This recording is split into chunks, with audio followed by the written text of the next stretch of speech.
जिते विख विख ते मक़्तल ऐं अलम हिजाज झुमाए, जिते इंसाफ़ कंध लाड़े नथो कानून ॻाल्हाए।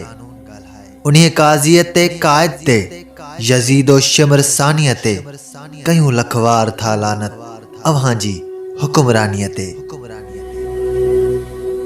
पिया लाशा पधर ते हिन जीअं करबल जी वारीअ ते, असांजी आहुज़ारीअ ते ऐं बरपा क़याम कारीअ ते। तमाशाई बणिया आहियो अमा ज़ैनब वेचारीअ ते, असांजे खून नाहक ते अजल जी मेज़बानीअ ते कयूं लखवार था लानत अव्हां जी हुक्मरानीअ ते।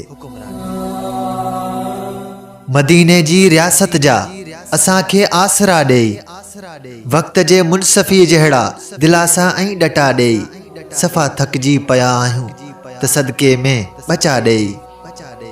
रुगो कूड़नि दिलासनि ते ठगनि ते बेईमानीअ ते कयूं लखवार था लानत अव्हां जी हुक्मरानीअ ते।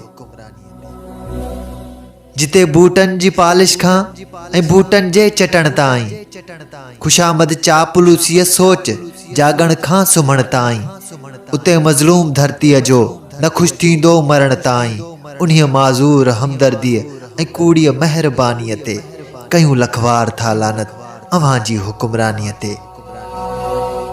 असां ॾकंदड़ हथनि ॿरंदड़ चपनि सां था घुरूं दुआऊं, असां ॾकंदड़ हथनि ॿरंदड़ चपनि सां था घुरूं दुआऊं।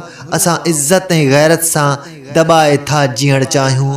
खुदाया आज पो बस, खुदाया आज पो बस, आज पे जूं ई त आशाऊं, जिते हर साह लाइ साज़िश हुजे जित अख मानीअ ते कयूं लखवार था लानत अव्हां जी हुक्मरानीअ ते।